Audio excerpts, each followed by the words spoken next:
Bien, salut à tous. Voici donc ce nouveau chapitre destiné aux boucles, comme je l'avais dit précédemment.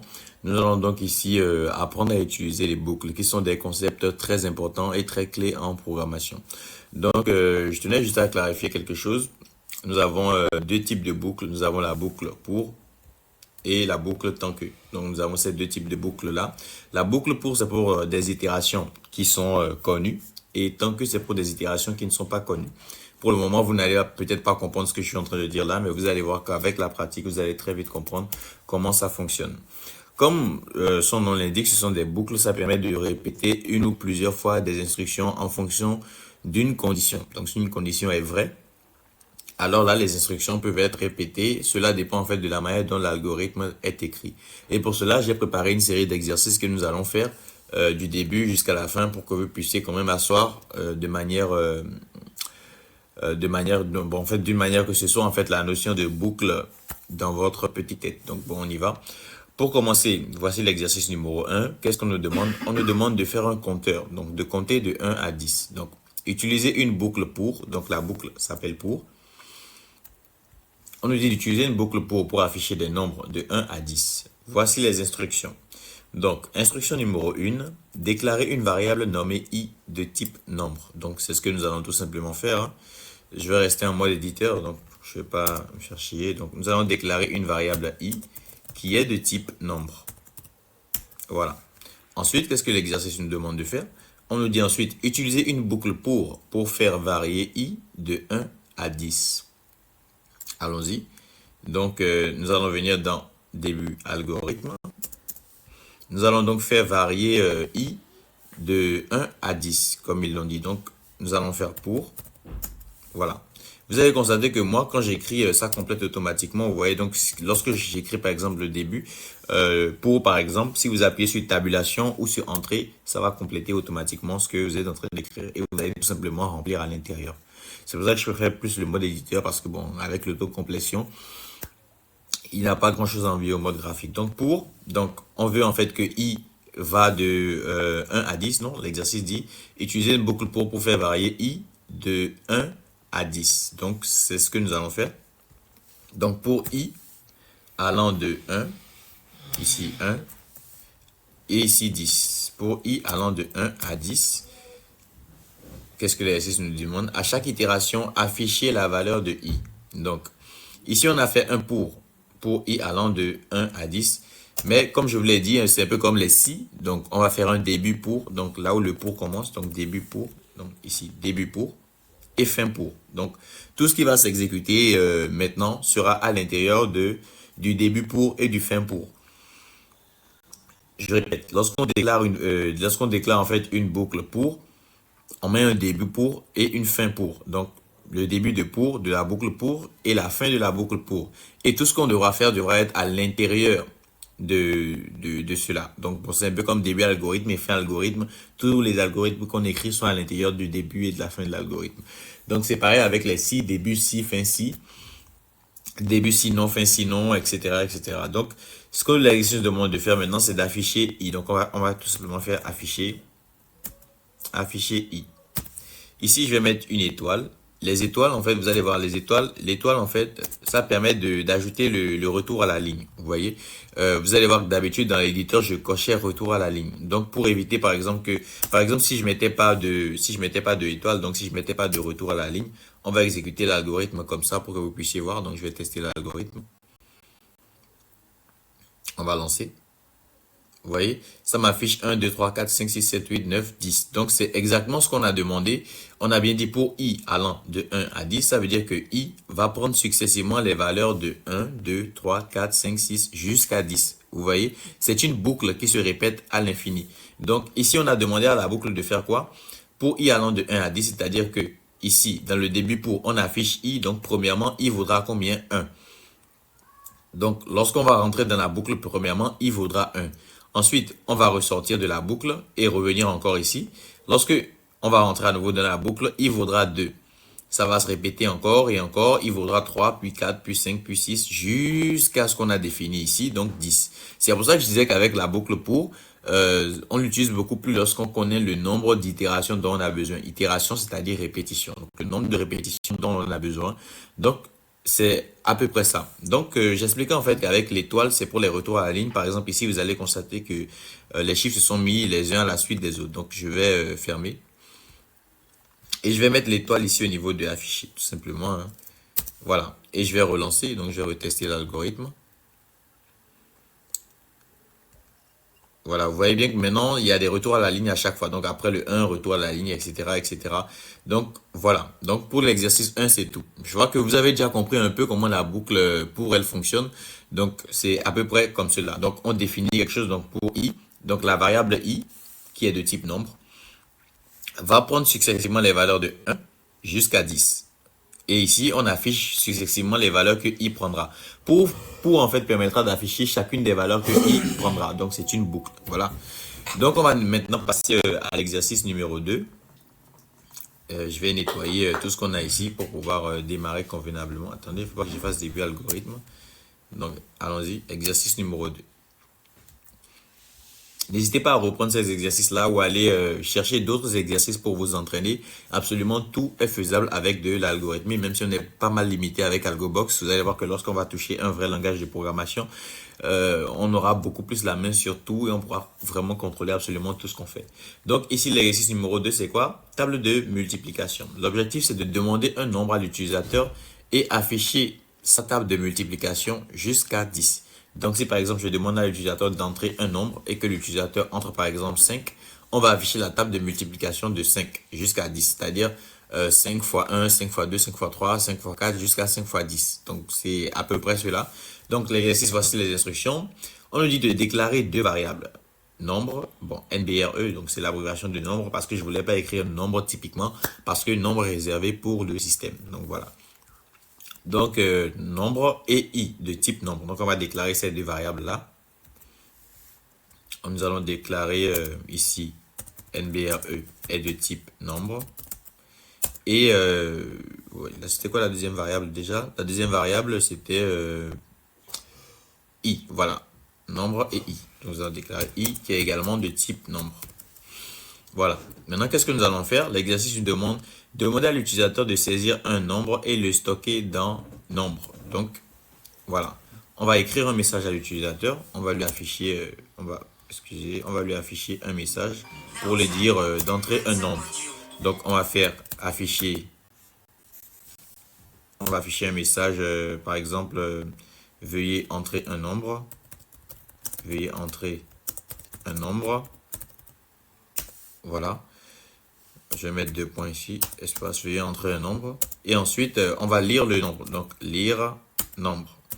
Comme je l'avais dit avant, lire nombre, en fait, permet de faire quoi? Ça permet tout simplement de demander à l'utilisateur de rentrer une valeur et cette valeur est stockée dans la variable nombre. Donc, c'est ce que lire permet de faire. Du coup, c'est avec lire nombre qu'on va stocker la valeur que l'utilisateur va rentrer dans la variable nombre. Donc, c'est ce que l'exercice a demandé. Ensuite, qu'est-ce que l'exercice nous demande? Utiliser une boucle pour faire varier i de 1 à 10. Donc, on va utiliser une boucle pour faire varier i de 1 jusqu'à 10, un peu comme dans l'exercice précédent. Donc, on va tout simplement faire pour i allant de 1 à 10. Donc, pour i allant de 1 à 10, tout simplement. Hein, donc, pour i allant de 1 à 10, on va faire un début pour. On va faire varier maintenant, on va faire varier 1 jusqu'à 10. On va faire varier i de 1 jusqu'à 10, ok? Donc, on va lire maintenant le reste de l'exercice. Utiliser la boucle pour faire varier i de 1 à 10. À chaque itération, afficher le calcul sous forme de nombre fois i est égal à résultat. Donc ici, le nombre que l'utilisateur va rentrer. Ici, on aura i. Donc i qui sera entre le varié de 1 jusqu'à 10. Parce que l'exercice veut qu'on affiche la table de multiplication du nombre que l'utilisateur va rentrer jusqu'à 10. Donc, c'est-à-dire, par exemple, si c'est 5, donc 5 fois 1, 5 fois 2 jusqu'à 5 fois 10. Ici, le i va prendre successivement les valeurs de 1 jusqu'à 10. Donc, on va afficher le nombre que l'utilisateur va rentrer fois i à chaque fois. I va prendre successivement les valeurs de 1 jusqu'à 10. Donc, on aura une petite variation et on va afficher le résultat. Typiquement, j'aurais dû mettre une variable résultat qui va permettre d'afficher le résultat du calcul. Mais bon, ce n'est pas grave. Ce n'est pas grave. Nous allons voir un peu comment nous allons gérer cela. Donc, allons-y. Ici, nous allons faire tout simplement i multiplié par... nous allons multiplier la valeur de i par le nombre que l'utilisateur va rentrer. Non, nous allons plutôt faire l'inverse. C'est plutôt nombre que nous allons multiplier par i. Nous allons faire nombre que nous allons multiplier par i tout simplement. Donc, nombre multiplié par i. Voilà. Normalement, j'aurais pu créer une troisième variable, puis j'allais dire, bon, cette troisième variable sera égale à un nombre multiplié par i. Mais bon, nous allons y aller comme ça. Donc, nombre multiplié par i. L'idéal, ce serait de le stocker dans une variable. Donc, je vais créer une troisième variable que je vais appeler résultat. Simplement un résultat. C'est pour, comment dire, on va dire les bonnes manières. Donc, voilà. Résultat est de type nombre. Donc, je vais tout simplement dire ici que le résultat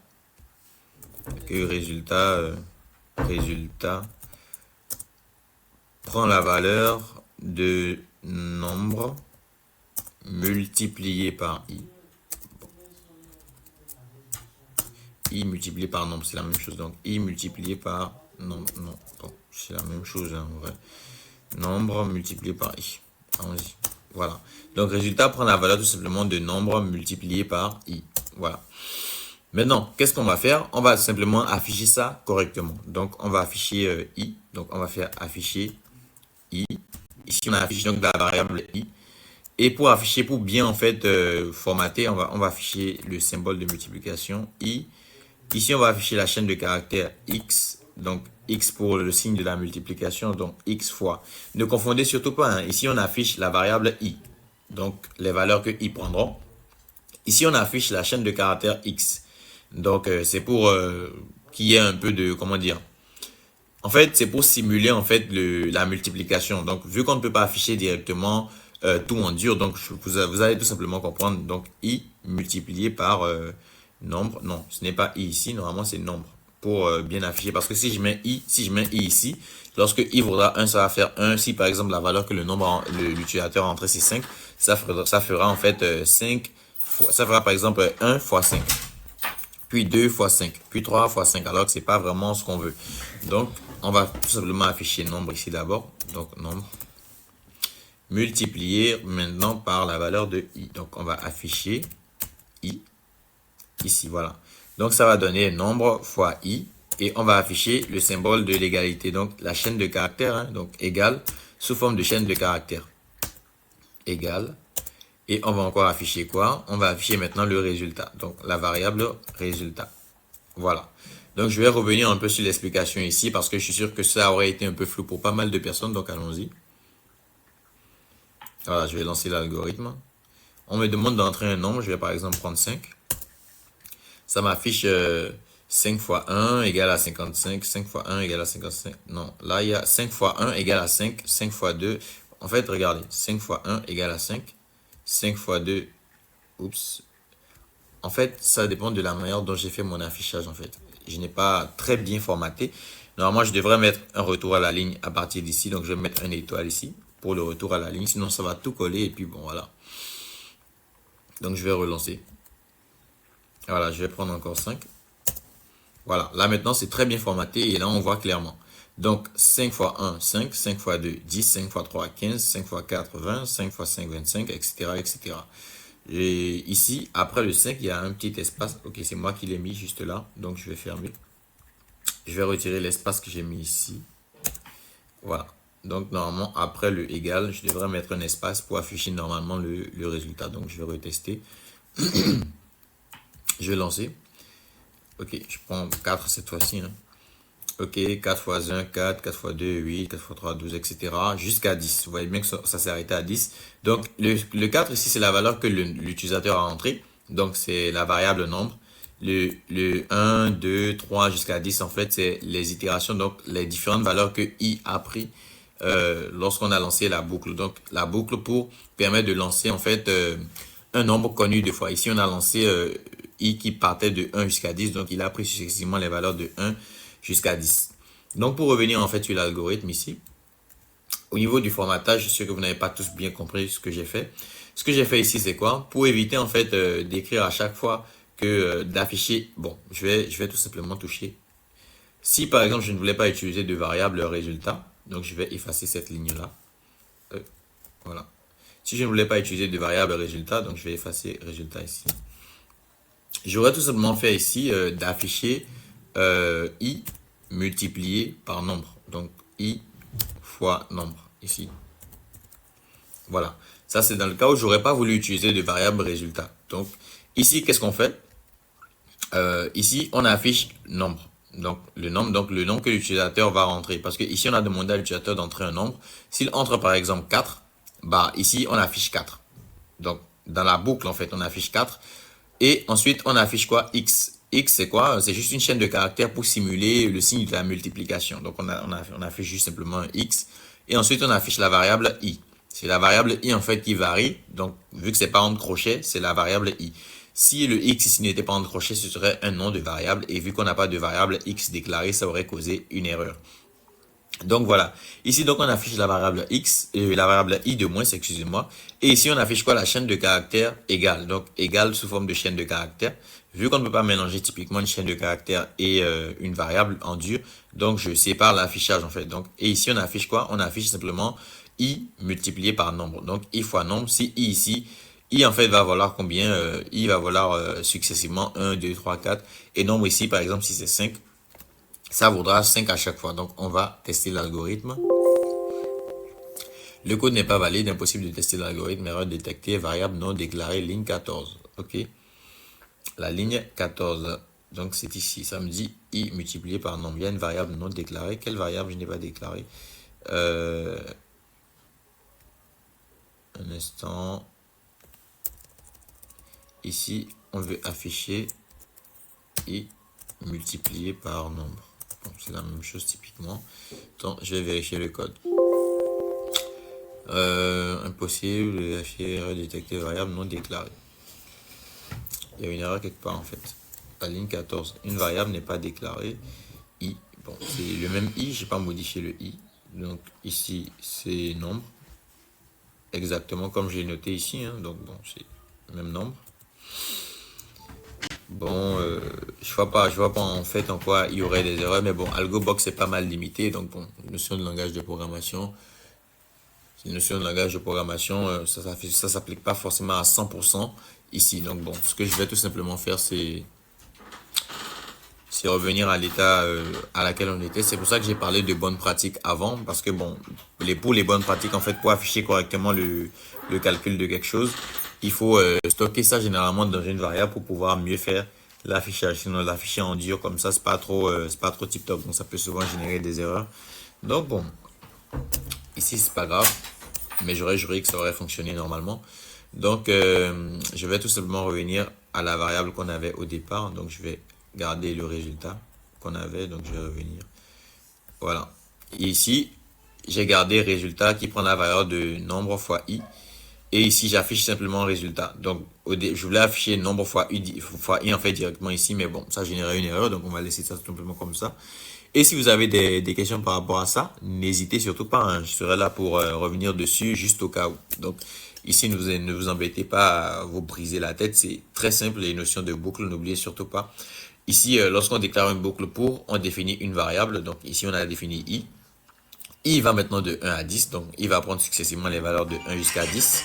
Et ensuite, qu'est-ce qu'on aura? On aura maintenant, c'est-à-dire à afficher maintenant tout ce dont on aura besoin. D'ici, on affiche le nombre que l'utilisateur a rentré. Ensuite, la variable x. Puis ensuite, on affiche tout simplement i et le signe d'égalité. Et là, on affiche tout simplement le résultat. Donc voilà, c'est tout pour l'exercice numéro 2. Nous allons donc passer maintenant à l'exercice numéro 3.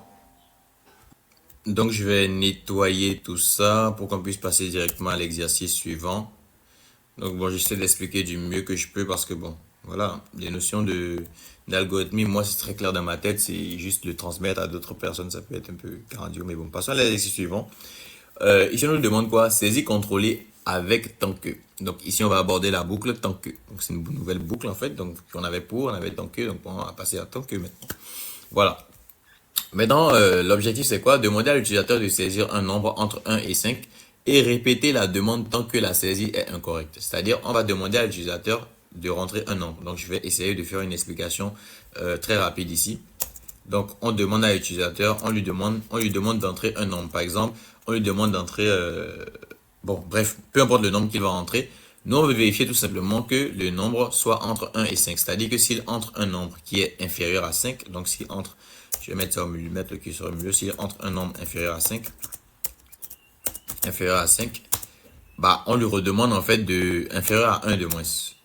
On lui demande un nombre, on veut prendre en fait un nombre qui est entre 1 et 5. C'est-à-dire que s'il entre un nombre qui n'est pas dans cet intervalle-là, bah, on lui redemande à chaque fois d'entrer un nombre. Et c'est seulement à partir du moment où il va entrer un nombre qui est entre 1 et 5, donc soit 1, soit 2, soit 3, soit 4, soit 5, c'est à partir du moment où il va rentrer l'une de ces valeurs-là que bah, on va accepter de laisser continuer tranquillement le programme. Donc en gros, c'est typiquement ce que j'essayais d'expliquer. Donc bon, allons-y. Exercice numéro 3. On dit ici, déclarer une variable nommée saisie de type nombre. Donc on va déclarer une variable que je vais appeler saisie. Donc saisie est de type, est de type nombre. Voilà. Ensuite, qu'est-ce qu'on fait? On nous demande d'utiliser une boucle tant que qui continue tant que la saisie n'est pas entre 1 et 5 inclus. Donc, allons-y. On va faire un tant que tout simplement par ici. Donc, tant que, voilà, ici, vous allez voir, voici un peu la syntaxe de la boucle tant que. Donc, tant que faire. C'est-à-dire tant que on met une condition ici et puis faire. Voilà. Donc, tant que on veut un nombre qui est entre 1 et 5. Donc, si le nombre doit être entre 1 et 5, ça veut dire qu'il doit être situé entre l'intervalle de 1 à 5, avec 1 et 5 inclus. Donc, le nombre ne doit pas être tant qu'un nombre. Donc, on va faire tant que saisie est inférieur. Donc, je vais prendre signe inférieur. Saisie inférieure. Tant que la saisie est inférieure à 5, ou que la saisie est supérieure à 5. Voilà. On va faire maintenant. Voilà. Donc, tant que le nombre que l'utilisateur va rentrer sera inférieur à 1. Donc, si, bon, l'intervalle de 1 à 5, c'est-à-dire quoi? On prend à partir de 1 jusqu'à 5. Ça suit? Donc, tous les nombres qui sont en dessous de 1 et au-dessus de 5 ne sont pas pris en compte. Donc, voilà. Donc, c'est un peu des notions de mathématiques. En fait, j'essaie d'être clair parce qu'il n'y a pas forcément tout le monde qui a des idées très claires. Donc, bon, allons-y. Ici, on va faire un début tant que. Donc, début tant que. Voilà. Un instant, on a oublié de demander à l'utilisateur de saisir quelque chose. Donc, on va mettre ça ici. Donc, on va faire, on va par exemple afficher un message pour lui dire, on va afficher un message, afficher, veuillez saisir un nombre. Un nombre. Veuillez saisir un nombre. Voilà, tout simplement. Et on va lire le nombre qu'il va saisir. Donc, lire la saisie. La variable saisie, en fait, parce que lorsqu'il va rentrer quelque chose, ce sera stocké dans la variable saisie. Parce que c'est cette variable-là qu'on a déclarée juste ici. Donc, voilà. Donc, tant que la saisie est inférieure à 1 ou la saisie est supérieure à 5, bah, on fait ceci, donc début. On lui redemande encore de saisir un nombre. Donc, on va lui afficher, par exemple, on va lui dire, par exemple, votre nombre doit être entre 1 et 5. Veuillez rentrer un nouveau nombre. Rentrer un nouveau nombre. Bon, un nombre à nouveau. Je respecte pas forcément les accents, hein, ne parlez pas. Voilà. Et là, on va tout simplement lire encore saisie. On va tout simplement lire la saisie. Cette instruction-là va en fait s'exécuter à l'infini tant que l'utilisateur ne respecte pas en fait ce qu'on lui demande. Ici, tant que la saisie n'est pas dans l'intervalle de 1 à 5, la boucle va faire tout ceci. Donc, on va lui afficher ce message-là. Par exemple, si on lance le programme et qu'il met par exemple 0, bah, on va lui afficher ceci. Et on va lui redemander de rentrer un nouveau nombre. Donc, on va lui afficher tout ça. On va lui redemander de rentrer un nouveau nombre. Et il va le rentrer encore. Et si ça respecte... En fait, ceci s'exécute quand cette condition est valide. On va tester pour que ce soit plus clair. Donc, ici, qu'est-ce que je vais mettre? Je vais mettre... ici, on est bien sorti du temps que. Donc, le temps que se termine ici. Donc, là, moi, je suis à l'extérieur du temps que. Donc, à l'extérieur du temps que, c'est-à-dire dans le cas où le nombre qu'il va saisir est dans l'intervalle de 1 à 5, on va afficher un message. Donc, afficher... oui, le nombre, oui, le nombre est bien dans l'intervalle, Et on va afficher le nombre en question. Donc, on va afficher le nombre, on va afficher la saisie, quoi. Voilà, c'est ce qu'il a saisi, c'est la variable saisie, donc saisie. Voilà, donc bon, je vais vérifier le code d'abord pour voir s'il n'y a pas d'erreur. Ok, pas d'erreur, allons-y, on teste. On lance. Voilà, on me demande de saisir un nombre, je vais rentrer 0. Votre nombre doit être entre 1 et 5. Veuillez rentrer à nouveau un nouveau nombre. Donc, vous comprenez un peu comment ça se passe. Ici, la condition, dans le tant que, en fait, c'est la syntaxe tant que, entre parenthèses, on met une condition. Donc, si cette condition-là est respectée, c'est-à-dire que si cette condition est vraie, bah, on fait tout ceci. Ici, on dit en fait que si la saisie est inférieure à 1, ici 0 est inférieur à 1, donc la condition est vraie. Donc, on a mis un ou, donc c'est soit l'un, soit l'autre. Donc, si le nombre est inférieur à 1, ou alors le nombre est supérieur à 5, donc c'est un ou. Donc, un ou, c'est-à-dire soit l'un, soit l'autre. Donc, soit c'est inférieur à 1, donc la condition est vraie, soit c'est supérieur à 5, donc dans ce cas aussi, la condition, elle est vraie. C'est un peu comme si je disais mange ou bois. Mange ou bois. Donc, soit tu manges, soit tu bois. Tu as le choix, en fait. Soit tu manges, soit tu bois. Mais si je te dis mange et bois, donc là, tu es obligé de manger et de boire. Vous suivez? Donc, si j'avais par exemple mis un et ici à la place du ou, ça aurait été totalement différent. Là, les deux conditions doivent être respectées. C'est-à-dire, si j'avais mis un et ici, ça veut dire que la saisie doit être inférieure à 1 et la saisie doit être aussi supérieure à 5. Donc bon, c'est ce que ça aurait typiquement donné. Donc bon, voilà. Donc ici, je vais rentrer, je vais continuer le programme algorithmique. Je vais rentrer par exemple un autre nom. Je vais rentrer par exemple 0 encore. Vous voyez, il me demande encore de saisir un nombre qui est entre 1 et 5. Donc, tant qu'en fait, on n'a pas, tant que cette condition n'est pas fausse, parce que ici, cette condition est vraie, c'est parce que cette condition, elle est vraie, justement, que ça nous affiche toujours ceci. Donc, on va par exemple mettre 10. Vous voyez que 10 est supérieur à 5. Donc, on continue, ça continue toujours de nous demander. Je vais mettre 5 cette fois-ci. Voilà. Oui, le nombre entré est bien dans l'intervalle. Et là, c'est 5. Voilà. Le nombre, bon, ici, c'est collé parce que j'ai pas mis de retour à la ligne. Donc, je vais aller mettre un retour à la ligne pour que syntaxiquement, ça soit plus beau à voir. D'abord, je vais mettre un espace ici. Et je vais mettre le retour à la ligne ici. Voilà. Donc, après ceci, ça met un retour à la ligne. Donc, on reteste tout simplement. Hein. Lancer. Voilà, je vais prendre 0 encore. 0, 15. Vous voyez, peu importe le nombre que je vais rentrer, tant que c'est pas ça respecte la condition, ça va rentrer dans la boucle et ça va m'empêcher de sortir de la boucle et l'instruction va se répéter à l'infini. C'est un peu typiquement ce qui se passe lorsque vous voulez par exemple vous connecter à WhatsApp, lorsque le mot de passe n'est pas le bon, bah on vous redemande à chaque fois de rentrer le bon mot de passe. Non, c'est pas le bon mot de passe, c'est un peu comme si vous voulez vous connecter au Wi-Fi, bah tu rentres un mauvais mot de passe, ça te dit c'est pas le bon mot de passe, veuillez rentrer le mot de passe, c'est pas le bon mot de passe, veuillez rentrer le mot de passe. Donc voilà, c'est un peu ça.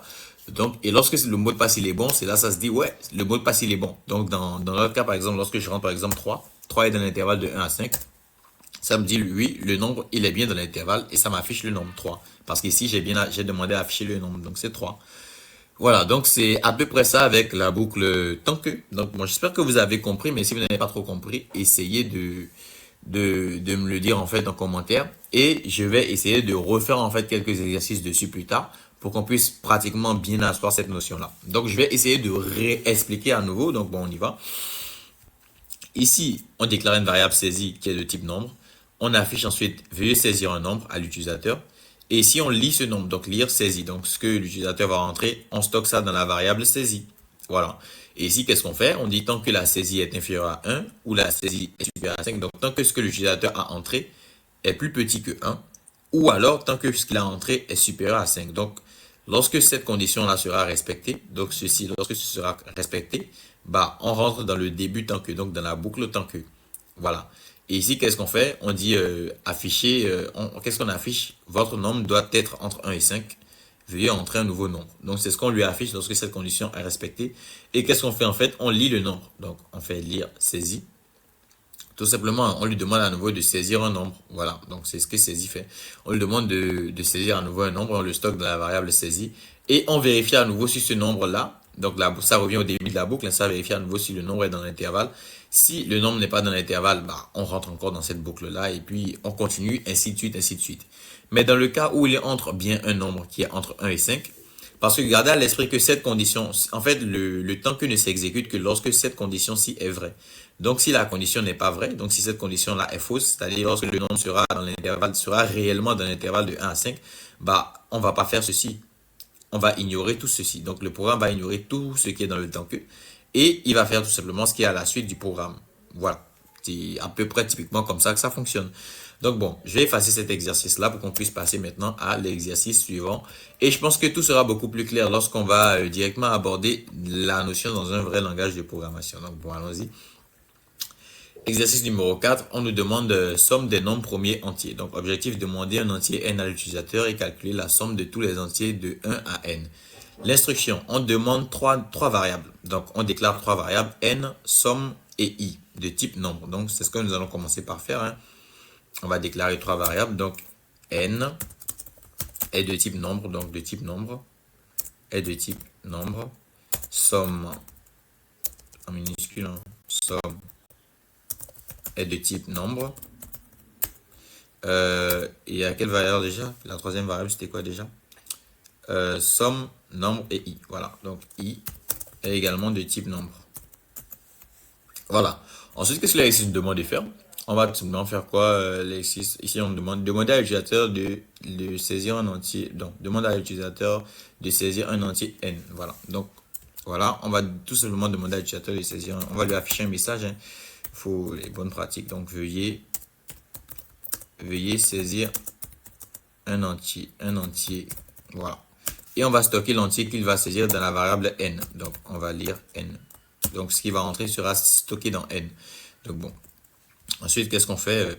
On dit initialiser somme à 0. Donc, on va initialiser somme à 0. Donc, la variable somme. Donc, somme prend la valeur de 0. Voilà. Ensuite, l'exercice nous demande de faire quoi? Utiliser une boucle pour faire varier i de 1 à n. Voilà. Donc, c'est ce que nous allons faire, hein. Donc, pour i allant de 1 à n, à la variable n. Ici, on demande à l'utilisateur d'entrer un nombre et on stocke le nombre qu'il va entrer dans la variable n ici. En fait, si par exemple l'utilisateur entre 10 ou bien 5, bon, supposons qu'il a entré 5, ça veut dire qu'il va prendre successivement les valeurs qui vont de 1 jusqu'à n. Et si n ici vaut 5, ça veut dire qu'il va prendre successivement les valeurs qui vont de 1 jusqu'à 5. S'il a entré 100, ça veut dire qu'il va prendre successivement les valeurs qui vont de 1 jusqu'à 100, etc., etc. Donc, bon, voilà. Donc, on va faire un début pour ici. Donc, début pour. Voilà, on y va.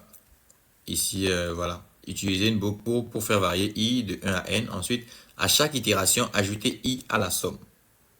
Afficher le message, la somme des n plus premiers entiers est suivi de la valeur de somme. Donc ici, à chaque itération, on ajoute i à somme. Donc on va additionner tout simplement i à somme à chaque itération. Donc on va tout simplement faire quoi? Somme dans la boucle, hein, prend la valeur de, on va ajouter i à somme. Donc la valeur de somme plus i. Voilà. Donc ici, somme est initialisée à 0, ça veut dire que la valeur de somme à la base c'est 0. Et ici, qu'est-ce qu'on fait? On fait varier i de 1 jusqu'à n. Je suppose par exemple que n ici, ce sera par exemple 20. Donc i va successivement prendre les valeurs de 1, 2, 3, 4 jusqu'à 20. Donc ici, somme vaut 0, donc somme prend la valeur de somme plus i. Vu que i va aller de 1 jusqu'à 20, donc ça veut dire que somme va donner à chaque fois 0 plus i, donc 0 plus la valeur que i aura à ce moment de la boucle. Donc si au début de la boucle, i va valoir 1, puis 2, puis 3, etc. Donc, ça va faire 0 plus 1, 0 plus 2, 0 plus 3, 0 plus 4, 0 plus 5, etc., etc., etc. Donc, c'est à peu près comme cela que ça va fonctionner. Donc, somme va prendre successivement les valeurs de i. Donc, en fait, ce sera comme un accumulateur. Ça veut dire que somme va successivement prendre toutes les valeurs de i jusqu'à n. Donc, bon, voilà. Donc, à chaque itération, ajouter i à somme. OK. Donc, on affiche quoi? La somme. En fait, il faut que je vous explique quelque chose. En fait, lorsque, ici, par exemple, au niveau de somme, ici, on a dit que somme prend la valeur de somme plus i. Par exemple, lorsque la boucle va démarrer une première fois, je vais écrire ici, lorsque la boucle va, par exemple, démarrer une première fois, i vaudra, en fait, i sera égal à 1. Vous suivez? Et somme, lui, il est égal à 0. Vous voyez, à la base, somme est égal à 0. Mais lorsque la boucle va passer premièrement, i, ce sera à 1. Bon, je vais mettre le somme ici. Somme à la base. Somme, il vaut 0 à la base. Voilà. Et lorsque la boucle va se lancer premièrement, i vaudra 1. Et somme prend la valeur de somme plus i. Donc, lorsque i vaudra 1, ça veut dire que si somme prend la valeur de somme plus i, somme vaut 0. Ça va faire somme sera, ça va dire que somme sera égal en fait à 0 plus 1 lors du premier passage de la boucle. Ensuite, lors du deuxième passage, somme sera égal à... en fait, ici, somme est égal à somme. En fait, c'est mieux que j'écris, en fait, nativement pour que vous puissiez comprendre parce que là, c'est un peu technique. Somme est égal, en fait, à somme plus i. Voilà. Ça veut dire que lors du premier passage, somme sera égal à quoi? Somme sera égal à 0, vu que somme vaut 0 à la base. 0 plus 1. Voilà. Donc, somme va prendre la valeur de 0 plus 1 lors du premier passage de la boucle. Maintenant, ça signifie quoi? Que 0 plus 1, ça fait 1. Ça veut dire que somme vaudra maintenant 1. Donc, la valeur de somme lors du premier passage de la boucle, ce sera 1. Voilà. Ensuite, lors du deuxième passage, somme sera égal à quoi? Ça va donner somme qui vaut déjà 1 à la base. Donc, ça fait 1. Somme vaudra 1. Et là, lors du deuxième passage, i vaudra 2. Donc, ça va faire somme est égal à 1 plus 2. Voilà, ça veut dire que ça fait 3. Ça veut dire que maintenant, somme sera égal à 3. Et lors du troisième passage, somme sera égal à quoi? Là, i vaudra combien? I vaudra 3 cette fois-ci. Et là, somme vaut 3. Donc, somme, ça va donner en fait 3 plus 3. Donc, ici, ça fait 6. Donc, somme vaudra 6 après le troisième passage de la boucle. Ainsi de suite, ça veut dire que la valeur de somme sera en train de grossir à chaque fois. Ça veut dire que chaque nombre qui va passer va s'additionner à la somme et la somme ne fera que grossir à chaque fois. Donc, en gros, c'est un peu ça. C'est un peu comme si on faisait un accumulateur. Voilà, donc c'est un peu comme si tu faisais 1, plus 2, plus 3, plus 4, plus 5, plus 6, plus 7, plus 8, plus 9, jusqu'à la valeur de n. Donc, si n vaut 20, ce sera 1, plus 2, plus 3, plus 4, plus 5, plus 6, jusqu'à 20. Et cette valeur-là sera stockée dans somme, tout simplement. Donc voilà, c'est ce que l'exercice nous demande. Et l'exercice nous demande en fin de compte de faire quoi? On nous demande d'afficher le message, la somme des n, oui, premiers entiers est suivi de la valeur de somme. Donc, moi je vais pas écrire tout ça, hein, je vais juste afficher somme. Ouais. Donc, afficher somme. Je vais pas me faire chier à écrire tout ça, donc on va vérifier le code pour être sûr que ça marche, tranquille. On va tester. Voilà, je vais lancer l'algorithme maintenant. Donc je vais rentrer par exemple là, je vais par exemple rentrer 20 pour l'exemple. Voilà. Ça me dit 210, c'est-à-dire que lorsqu'on va additionner 1 2 3 4 5 6 7 8 jusqu'à 20, ça va donner 210. Donc on va faire c'est un programme qui fait pratiquement l'addition des n premiers nombres. Donc je vais relancer, par exemple là, je vais mettre 3 par exemple. Ça fait bien 6, comme je l'avais dit dans l'exemple. Lorsqu'on sera à la troisième itération, ça devra faire 6. Donc, somme ici vaut 6, tout simplement. Donc, c'est à peu près comme cela que ça va fonctionner avec la boucle pour. Donc, je pense que pour cet exercice-là, c'est terminé, que c'est complet. Et si vous avez des questions, comme je le dis souvent, n'hésitez surtout pas à me les poser en commentaire. Et j'essaierai de voir si il faudra faire un nouveau TP, un nouveau travaux pratiques pour pouvoir éclaircir toutes ces notions-là. Mais pour le moment, je pense que tout était assez complet. Et je vais essayer par exemple de revenir sur quelques notions un peu plus tard lorsqu'on va rentrer dans un langage de programmation plus concret. Mais ici, c'était juste pour vous initier simplement à l'algorithmie. Et je pense que c'est chose qui est faite pour le moment. Donc, on pourra maintenant passer à un langage de programmation un peu plus concret comme le langage C. Et on se donne rendez-vous maintenant pour une prochaine vidéo.